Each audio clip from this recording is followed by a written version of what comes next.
welcome. We are back for another session at the Everybody Deserves Happiness Summit. We are so honored to have Denise Resnik with us.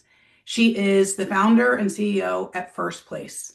She is laying the groundwork for what it means to create community, to build physical spaces where belonging is not only accessible, but required and supported.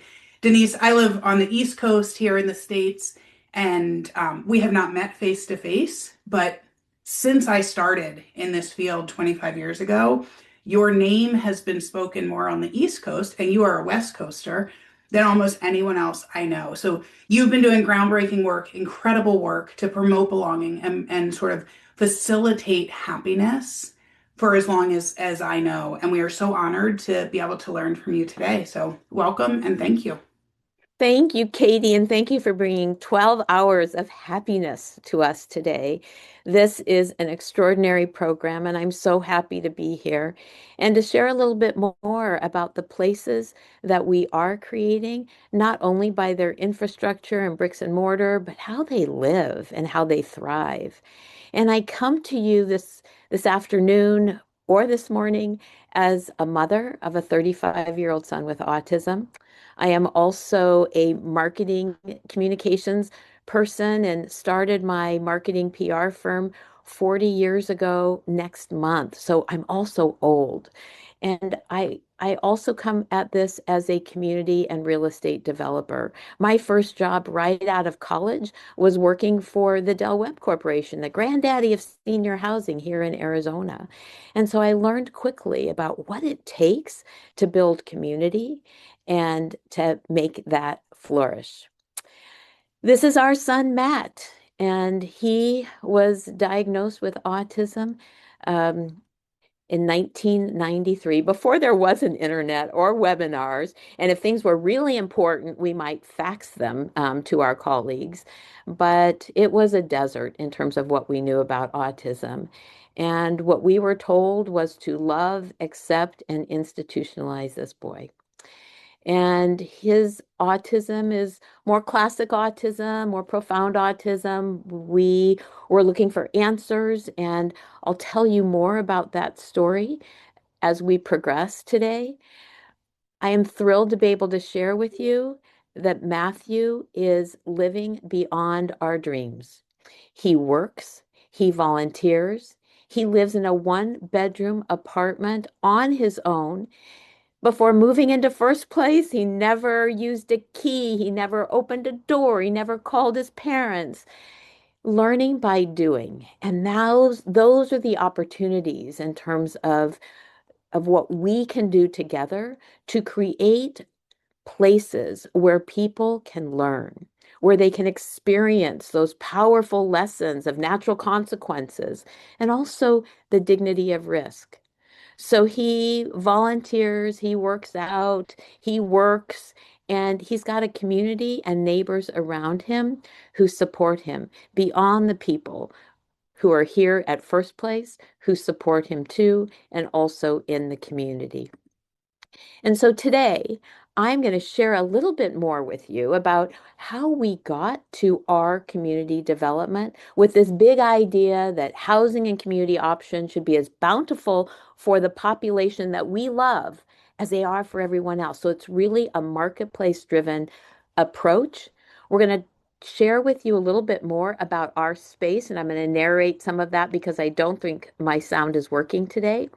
And I'll talk to you about the intentionality behind our design, not just here in our 81,000 square foot property, but also in the community and how we connect to that community and how we connect to you, whether you're on the East Coast, West Coast, if you're around the world, but we can all do something. And that's how I show up today, is wanting to help you build the capacity. And so this is the property that is creating a new benchmark in terms of what we imagine for housing and community development. And not all properties are going to look like 4 stories. They're not all going to be for people with low and moderate supports, but they are going to include some inherent qualities that bring us together. And I'm going to talk to you about some of those and how we've approached that work today. It didn't just happen. We've spent a lot of time on this. And years ago, I thought we would just bring the best model here to Phoenix, Arizona, and that's what would give me peace of mind to know that during my lifetime, I would have my fingerprints all over it. And so in 1999, we were gifted 40 acres of land. We were going to go out and build a planned community. And the more we got into it, that meant sewers and sidewalks and health centers and employment centers and. And that's when we decided we'll take a little time out and study what was out there. So we studied 100 different properties and programs across the country. And we found some really good things, and those are published in this report in 2009 called Opening Doors, 10 different design goals and guidelines. And I'm going to share a little bit more about those with you in just a moment. But we didn't find what we were looking for. Something that would be scalable, something that could be replicable, something that could be not only financially, but operationally sustainable. So that's where we set our sights. And that's what I also bring to you today as First Place Phoenix, not only as the home for Matt Resnik, but 65 other amazing human beings in their 20s, 30s, 40s, 50 something, not only with autism, but with Down syndrome and other intellectual and developmental disabilities. And just like my being a senior, and I did turn 65 last year, doesn't tell you what I want, need in my housing. Neither does somebody's diagnosis. What's going to make them happy? Is it going to be urban? Is it going to be rural? Is it going to be suburban? Not all people should live in all the same place. There is no one size fits all. And that's actually something that I had wanted to develop early on because I wanted something for people who could afford and couldn't afford, high support needs, low support needs. And a marketplace doesn't work that way. You think about my former employer, Dell Web Corporation. We've gotten it right with senior housing. You think about all those different options that we have today. And so we've learned a lot from senior housing. We've learned a lot from student housing, what it takes to build a marketplace. But the most important ingredients is you. You as community builders, developers, and connectors, bringing whatever talents you have forward. So let me introduce you to First Place without sound. This is a YouTube video, and we have several more on our website. And what I'm going to do is narrate for you. And I think I've got some sound on my end. Not sure how I get rid of that, but hopefully you can hear me. So you can see the property, and we wanted to make sure it was beautiful because that's where people should live, in a beautiful space. This is our lobby area, which also includes this open area, design goals and guidelines. There are no fluorescent lights in the building. It's all low voltage LED. And all these places, all these spaces have been activated. But you have to be intentional about what you want to do in your space so it can live and breathe with you. Health is a really important design goal. And that's why we have a sports pool. So think aquatics classes and exercise and another beautiful way for people to connect. We have these culinary teaching kitchens. We know from our research, people really wanted a hot meal. But as soon as you put in group dining to a property like this, that can be a red flag for assisted living and congregate care. And we did not want to be a licensed property. We also have a health spot. How are people learning about their health and have agency over what they can do, and then what their families can do or what their supports can do? Every floor comes with a different color palette promoting choice and wayfinding, and also different features. We also have ways for people to navigate the more than 1,400 community life activities that we hosted last year alone. The best community life around here is that which we do not plan. It's when neighbors find neighbors and connect based on their shared interests. And the Lego Lounge, I have to say, does not require a lot of facilitation. People know what to do. They can arrive for games, getting out of their rooms and homes and connecting with their neighbors and friends because of the Mario Kart tournament that's taking place tonight.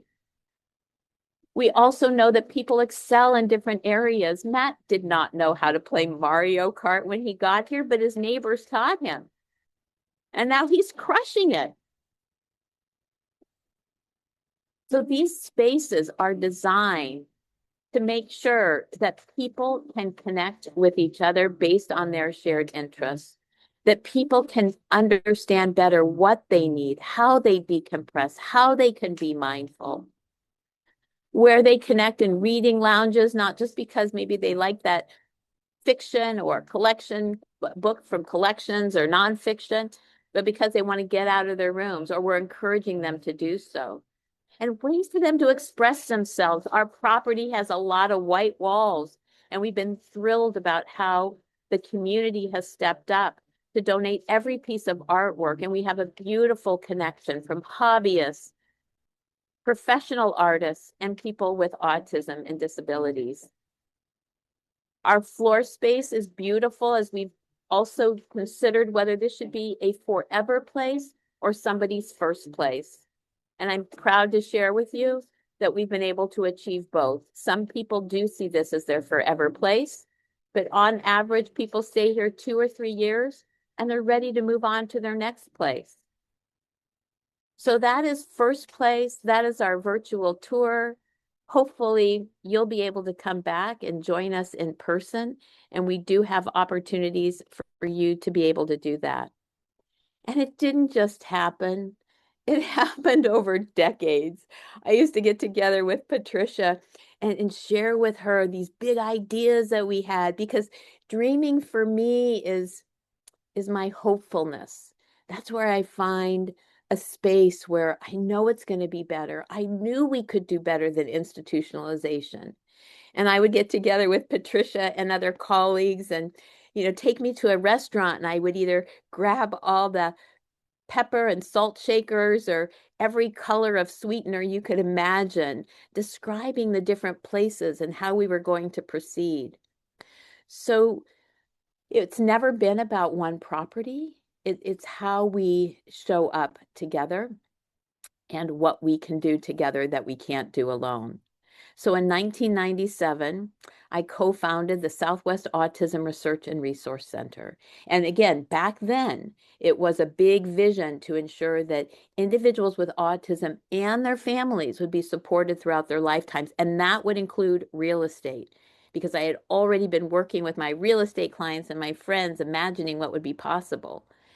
And, sometimes we try to inhale the ocean. I don't know if anybody else can relate to that, but it doesn't work that way. In 1999, we hunkered down on that research that I described earlier, opening doors, and you'll find that research report on our website.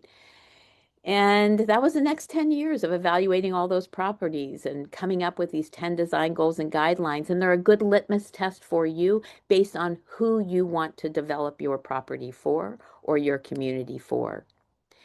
And this real estate stuff, this is a different risk tolerance than the kind of supports and services and research that SARC has been doing. And in 2012, we created a separate sister nonprofit to SARC called First Place. And that is focused on real estate and community development. We do work with our quote sister nonprofit and couldn't be more proud of the accomplishments of SARC. Now 250 people, a $30 million operating budget, one of the most robust sites in the country for the recruitment and enrollment of subjects in pharmaceutical trials and more. But when it came to real estate, we couldn't do everything that we wanted to do and to prioritize within SARC.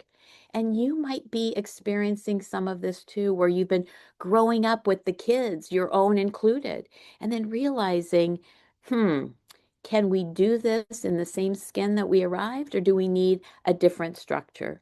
So ours was different.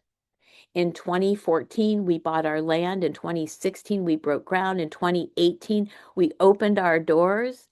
And you know that little thing called a pandemic? Well, in all the decades of research, we never expected that, but we also never shut a day. And community is predictably unpredictable. Stuff happens. A pandemic wasn't something any of us might have projected. But for some people, neither was missing the bus stop or running out of money. And what do you do to problem solve? And that also builds community. How we become stronger together because we work through our issues. And that is an important ingredient beyond all these design goals and guidelines and all the cosmetics of a first place like property. But what you do in terms of culture, what you do to commit to making sure that you're doing the best possible thing that you can do to learn. And as the mother of two, and loving kids as I do, and even my own childhood memories, I remember recess. And I remember when kids don't know what to do and what to call it. They do this name calling. And we were told that by some that we were creating an institution. And we're like, no way, this isn't an institution. This is a beautiful community. And my real estate clients actually, they get a premium for communities like this in terms of their master plan communities and community development. And so it was very clear that from the public, private, charitable, nonprofit sector, we were not speaking the same language. So we published a report in 2020 called A Place in the World to give you and to give all of us a way to communicate together from the public, private, charitable, nonprofit sector. Because this real estate stuff isn't just like all my other clients that I had, it's more complex when we talk about supportive housing. And we're going to talk about that in just a few minutes. We did provide an update, actually, our third edition of A Place in the World last year, and that includes profound autism. So consider that as a guide that also helped us to create local housing market analyses so that you actually are working with people in your community speaking the same language and determining what it is you want to develop so that you can express that to the rest of the community. Because remember, there is not a one size fits all. And our architects, after all these decades, came to us with this beautiful piece of art. And this is a piece of art called kintsugi. It's a Japanese form of art. And what the artist does, they smash this piece of pottery or they find these broken pieces and they bring it back together with this precious metal. That is the gold resin. That is what is giving it its beauty and its resilience. And so they questioned us with these three very highly programmed areas: our apartments for residents, our 2-year transition academy for people with autism and clinically operated by SARC, and our Global Leadership Institute. They challenged us not to think about those individual spaces from the get-go, but the gold resin, the spaces in between, what was going to bring out the residents from the apartments and connect them to their fellow residents in a transition academy, a more intensive transition academy, a more, post-secondary program. And where were they going to find their shared interests and make their friends and build this collective memory around the holidays or their first experiences that build community? And then how would those two uses every day inform where we go next with the First Place Global Leadership Institute? And that's kintsugi. And that gold resin is what you saw in our film. That is what is bringing people out of their homes and out of their offices. And the 24 students from Creighton Medical School, 3 blocks away, who were in the lobby today before I ran up for this Zoom meeting. So that gold resin is also ever present in what PBS NewsHour acknowledged as the most autism-friendly city in the world. And I am so grateful to Karen Zucker and John Donovan, who during their book tour came to Phoenix and experienced First Place, the First Place site, I might add, and the city of Phoenix for the very first time. We took them on a light rail, which is this blue corridor here, our above grade light rail. And we pointed out to them all these different places from health and wellness and employment centers and academic centers and collaborators up and down the light rail.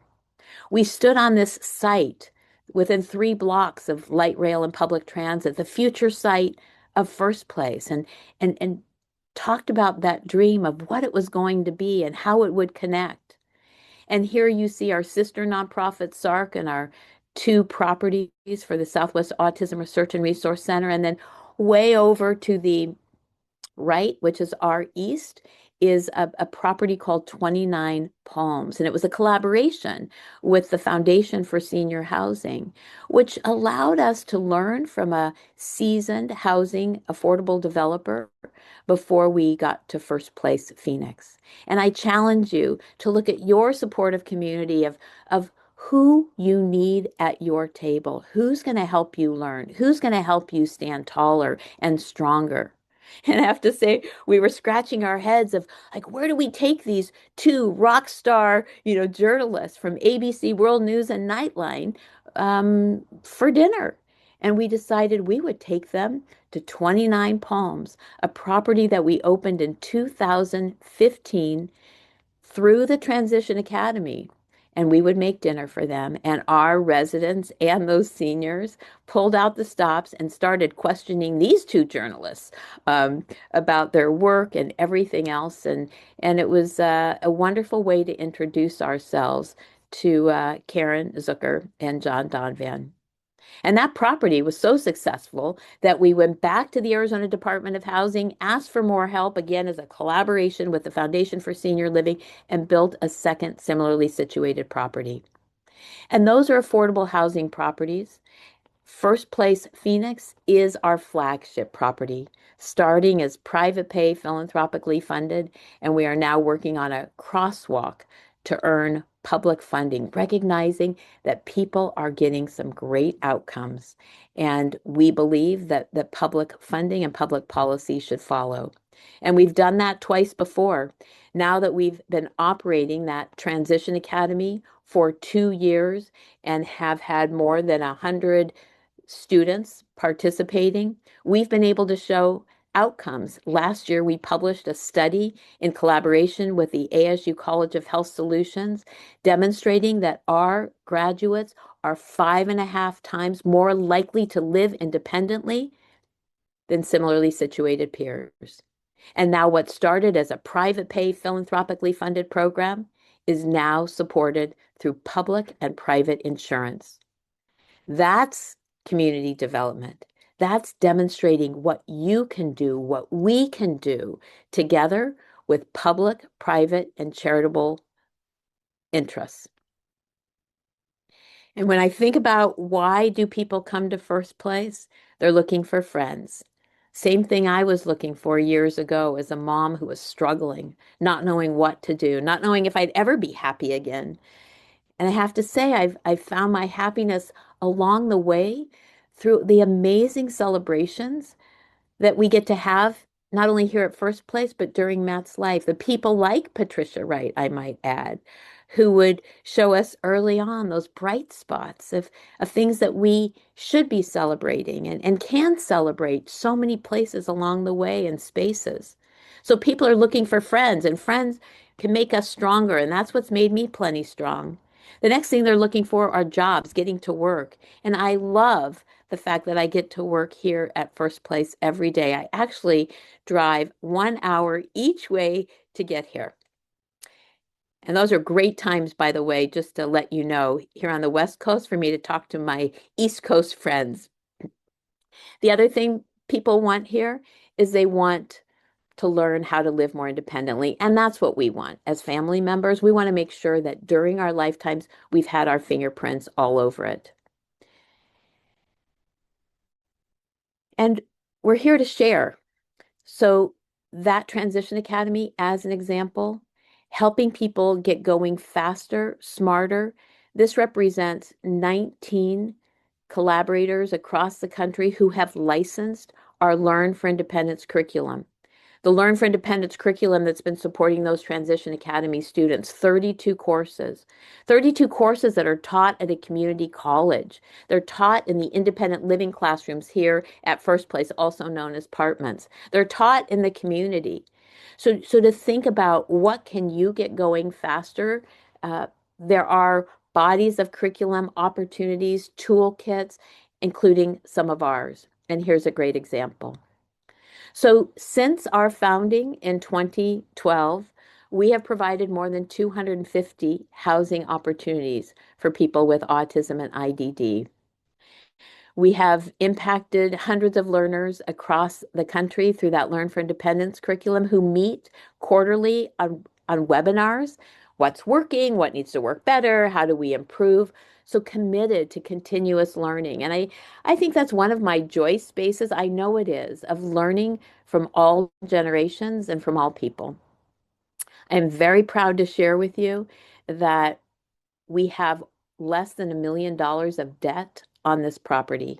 It was created through a complicated transaction, but one that brought us public, private, and charitable funding. And stacking that together, it was called a New Markets Tax Credit.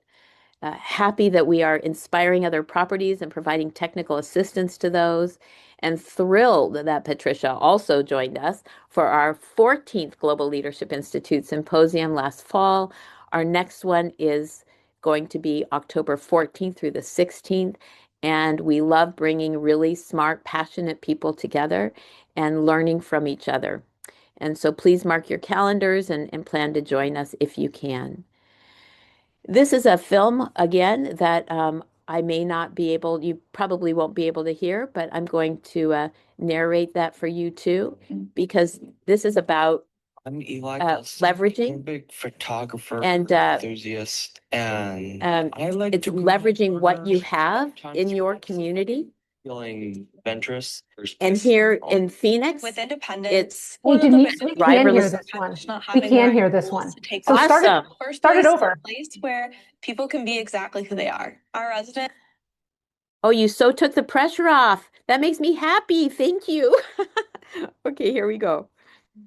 Eli Goldstick. I'm a big photographer, enthusiast, and I like to grill burgers, sometimes ribs if I'm feeling adventurous. First place is my home. With independence, one of the biggest challenges sometimes is not having the right tools to take the next step. First place is a place where people can be exactly who they are. Our residents are neurodiverse or have autism. I work with the residents on job opportunities in the community to, get them out there. I want people to see the ability, not the disability. When Eli moved into first place, he said that he has always wanted to work in an office. Part of this is because his dad also gets to dress up and go to work every day, and he really admires his father. I'm a file clerk at a law firm. It's the same thing every day. It makes me feel comfortable. For our residents that maybe they've had a while since they've worked, we suggest that they start volunteering. A big place is Arizona Animal Welfare League. That's a way that they can learn responsibility and have people rely on them. I like working with animals. It's actually a really comforting place to volunteer. You can hang out with the dogs and give them comfort, have a sense of peace. When it comes to my job with finding people jobs and volunteer opportunities, we have to look at places that they can get by public transportation. But some of my residents, they pick a place that they really want to work, but by public transportation, it takes them an hour and a half to get to work. And they do it because they're dedicated. But boy, do I wish that that was something they didn't have to do. Waymo will help me to become more independent. The first time him and I were ever in a Waymo, he was a little nervous. We passed some construction. So all of the cones populated on the screen of the car. And he was like, oh, they really are seeing everything. I actually felt like I can do this all the time. Waymo and inclusion and independence all connects together. Waymo could easily be part of the disability culture. We take you as you are. We want you to be exactly who you are. And we want to go along the journey with you.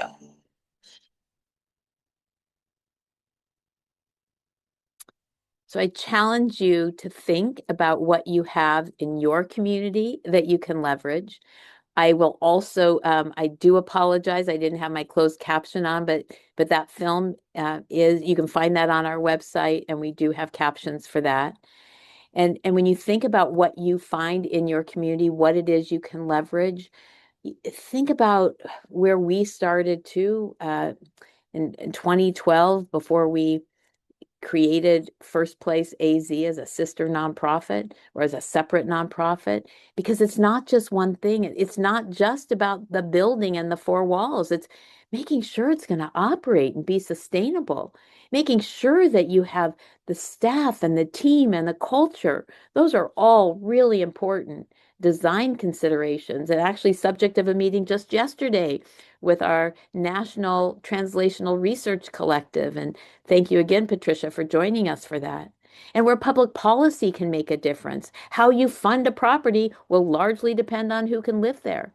And making sure that it's not just a beautiful property, but that it has measures, that we have accountability, that we actually have research and data. At the end of the day, what do we want? We want our kids, we want ourselves to be happy, we want them to be healthy. How are we going to get there? And how do we stay present with the time, with where technology is going, where the real estate industry is going, and adaptive reuse considerations and the cycle of real estate. So when we think about designing spaces, think about your space as part of the larger marketplace and the larger infrastructure and what it is you can add to your community and also what you can leverage. And we're doing our best through First Place Global, what we talk about in terms of our industry charging station, where whether you're from a for-profit, nonprofit, uh, public entity, that you can plug in, because it needs everyone in order to create a marketplace. Because beyond the housing and the healthcare and the employment and the education, it's about innovating. It's about doing it better. It's about supporting each other, because it doesn't just work automatically. It's not like turning the ignition on, or even if you don't turn it on and you just press a button to ignite. It takes a lot of work to get things right, and surrounding ourselves with people who can once again help us stand taller, stronger, smarter, and I would also add happier, because it is a long journey and it's important to have fun along the way. And I mentioned earlier this report, you'll find it also along with Opening Doors. It's on our website. It's going to help give you some language you can use to describe what it is you want to develop, help you understand who you are developing it for. It will talk about the real estate. It'll talk about the long-term support services. It'll talk about financials. It'll help you by giving you some worksheets so that you can thoughtfully go through the process of who your residents are. Like with any good marketing, we have to start with who's the audience. And as a marketing person and a PR person, I so loved hearing this morning's session about storytelling. And I came at it as a PR professional, and I would think about what headlines do we want to read about? I would think about my clients and this called, something called the backward development of a press release. Like, what headlines do you want to read? What are the subheads? Like imagining what it is you want to create and then doing it. But once again, it doesn't just happen. This community development stuff, this real estate stuff, it is high risk. It takes time, and you're going to celebrate along the way. So imagine what headlines, what you want, who you want it for, who you're going to get around your table to make you smarter and stronger and have some fun along the way, because it is hard work. And I love what I do. I love who I do it with. And that's why I drive a couple hours every day in an electric vehicle, I might add, to get here. So speaking the same language allowed us to further segment the market. And we did this again with the collaboration of amazing leaders across the country, public, private, charitable, nonprofit. We have profiles in a place in the world so you can learn about what's out there. One of the properties here, First Place Phoenix, you'll learn we describe ourselves as a consumer controlled property. People choose to live here. Nobody gets placed here. It is private pay, philanthropically funded. Matt Resnik can bring in additional supports because his home and community-based service waivers follow him here. It's not a licensed property. It's something different. And it is not an institution. And I, in my presence, will always correct people who use the other F word. And for me, the F word is facility. That is like nails on a chalkboard. Do not talk about your properties as facilities. Do not reference First Place as a facility. People live in homes. They live in community. So help us. Do not talk about facilities, yours or others. That is how we work together to build a marketplace. And on our website, you can also read about some of the blogs of how we're working with a neuro-inclusive generation, how the generation is coming together to be more accepting. I mean, Matt rarely got an invitation to a birthday party as a child. And now I know in the 5 community schools that SARC operates, kids don't distinguish between their friends with and without autism. The people are included and being included at an earlier age. And that takes practice too. And we need to not only share our stories with those, developers, we need to have data for the developers, data for the public policy officials. We need to make our case, but it is not through a charitable lens at all times. And so that segmentation has allowed us now to work with 14 markets across the country, developing local housing market analyses, recognizing what people want and need and prefer based on who they are and where they live. And these market analyses, yes, they have data, and yes, they're making headlines and shining a bright light on their elected and appointed officials and all their who's who in their community. They are also helping people practice working together. That is not always natural. And so proud to share that just last month we kicked off Chicago, and this month we kicked off Wisconsin. You can see that not every state has a housing market analysis. We would love to talk to you about what might work in your community as a place to start in terms of designing what you want, what you need. We can't develop a marketplace all at once. Government, with its dwindling resources and our increasing population, we do not believe government should or can do that alone. The private sector won't step up until until it's profitable, and the public sector and the charitable nonprofits can make that happen. And when you think about all this work, and when I think about it too, it's a lot. And so we have proceeded with these clocks and clouds. It's actually a philosophy that Karl Popper advanced years ago. And and it was one of those things that was represented early on in this journey because, those clouds, they're amorphous. You can't really get your arms around them. And that's systems, that's policy. And man, it's not easy to move policy. Certainly not just from Phoenix, Arizona, but when we get going with other communities and other states and have proof points, maybe we can. And so think about the clouds as systems change and think about what you can do. Think about what we've done as clocks that you can build, that you can tweak, that you can tinker with. Here in Arizona, by the way, we don't subscribe to daylight savings time. We're the same time all the time. But others of you have to roll back your clocks or roll them ahead. That's not Arizona. So, things happen differently in different areas. But when these clocks start getting together and we have models and we have stories and we have people in our corner and we have proof points and data, that's when we can get going on those clouds, the amorphous stuff.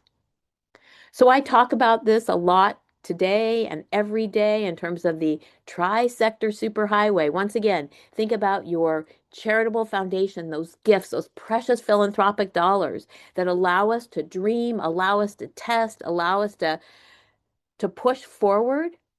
They allow us to fail too, I might add. And then what we can do in our charitable profit lane in terms of the big idea with foundations and philanthropy. And then once we have that really good stuff, we go over to the public sector lane and we say, look at us, look what we're doing. We're saving money, we're getting better outcomes. How about that public policy crosswalk? Remember that conversation we had 5 years ago? Well, it's happening. And then when we get the public policy officials there, then we understand too, what does a developer, as an example, what kind of incentive needs to be in place? And that's when we get to the private sector lane. And truly, think about senior housing, think about student housing. Those marketplaces progressed when private sector got behind it. And think about us. Think about us, charitable nonprofits, or many of you today in the HOV lane, because we bring all those lanes together. And that's what we do.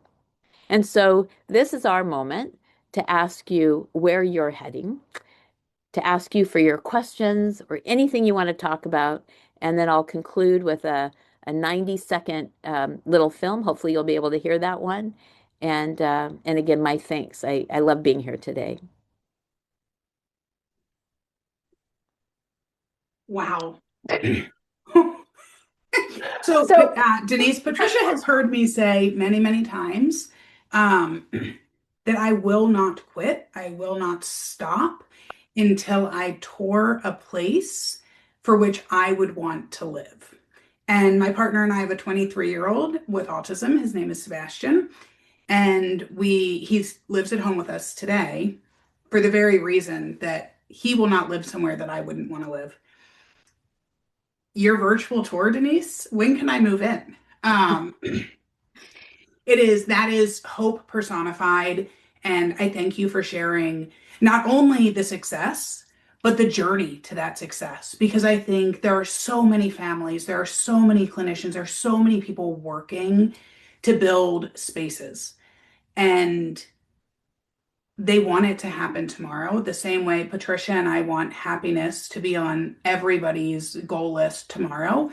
But we have to lay the foundation and we have to do the hard work. And since the late 90s, you have been rolling up your sleeves and doing it. So thank you for building a model of hope for those of us that have kids, for those of us that have worked in this field for too long and seen too many places where we would not want to live or eat the food or do the activities. But I think what I love most about what you shared is that social connection, relationships are the gold resin that holds it all together. We've all toured the facilities, the programs that have the buildings, but they are lacking the gold resin, the focus on meaningful lives, relationships created on shared purpose in beautiful spaces, shared positive experiences and friendship.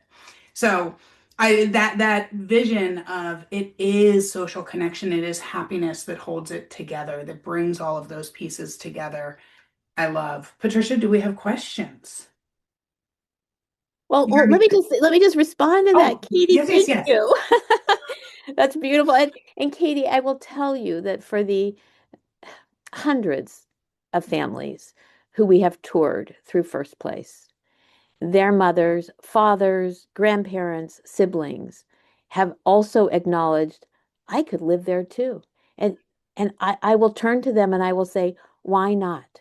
Why should we think that people with autism and disabilities deserve less than what we want?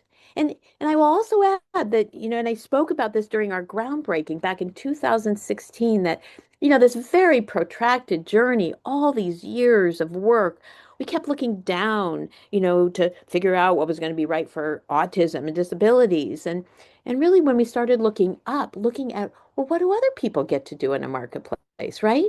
And so happiness, like what makes other people happy? Relationships, it is not lost on us that the number one health crisis is loneliness. Well, the number one solution would be gold resin, like bringing people together in places that sadly got shut down in the early 90s with the financial crisis. And so you look about our history of how we've lost that gold resin of places in community. And I so believe that when we get it right for the people we love and the people we're serving here, we will get it right for everyone, just like you think about those curb cuts. They work for people without mobility issues and with strollers and with shopping carts and everything else. So we have so much to contribute here, and that's what gets me excited and keeps me going.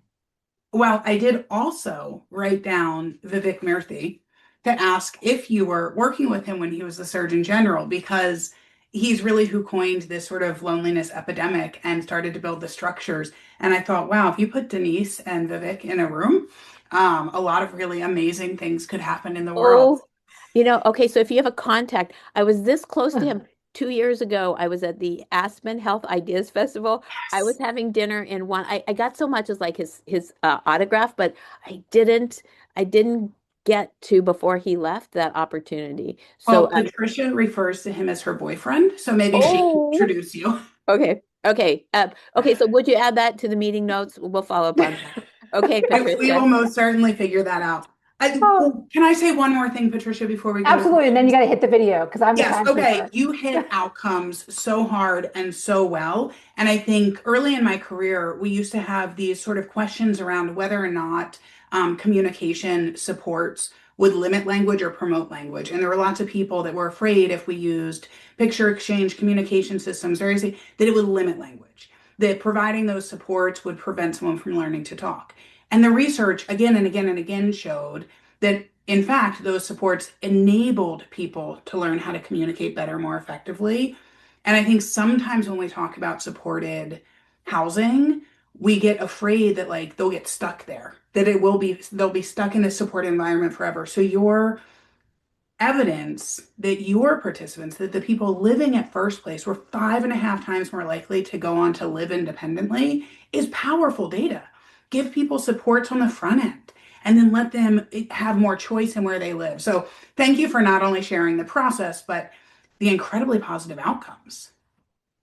Thanks, Katie. Thank you. All right. Denise, we think we may be hearing your sound through your mic. So just make sure your audio's up when you play your last video. Okay. So let's make sure it comes up. So I think I'm just going to press play here. Oops. Oh no. Is it not going to play for me? Oh my gosh, after all that, seriously? I'm gonna share another screen because I really want you to see it. Okay. I'm going to get out of this share. Is it okay? And I'm going to share one other screen. Sure. Okay, thank you. Thank you all very much for accommodating. See, community presentations, predictably unpredictable stuff happens. So, I'm known on our team for saying the magic is in the mess, so we will wait for your magic. okay. Thank you very much. And I'm going to go actually into our website. We do have in our About section a lot of films. Again, think about a little bit more about what we do. I'm a storyteller by background, and those are things that also make me happy and allow me to dream a little bit. Okay, so hold on a second. Love. And let's just hope I can make this work. Then you get to see all my music perhaps too. Okay. Can you all see that? Yes. Okay. Love and fear inspire dreams. Sound? In the autistic and neurodiverse community, we dream big of joy-filled days with friends in good health, with opportunities to learn and grow, in homes with supportive communities where people live with pride, purpose, and endless possibilities. These dreams don't sit idle. They rise like giant waves, propelling us to act boldly with property and program research, establishing design goals and guidelines, model properties and novel curricula, leading to new waves of support, common language, bridging understanding and acceptance of differences, market analyses, revealing what people want and need, and informing home and community development, translational research, defining what's working and what needs to work better, public policy advancements, leading to transformation, and a real estate impact fund powered by data-informed benchmarks, creating more options. Those are the dreams love can inspire, the dreams that can conquer fear. Together, we can fuel that wave in our own backyard. Oh, Denise, Aw. thank you so much. Oh my gosh, we're so grateful for your participation. I'm going to jump to start the next one. And Katie, you want to close out? Yes, yes, yes. Denise, thank you. We cannot thank you enough. Our call today is to build a world where well-being wins for all.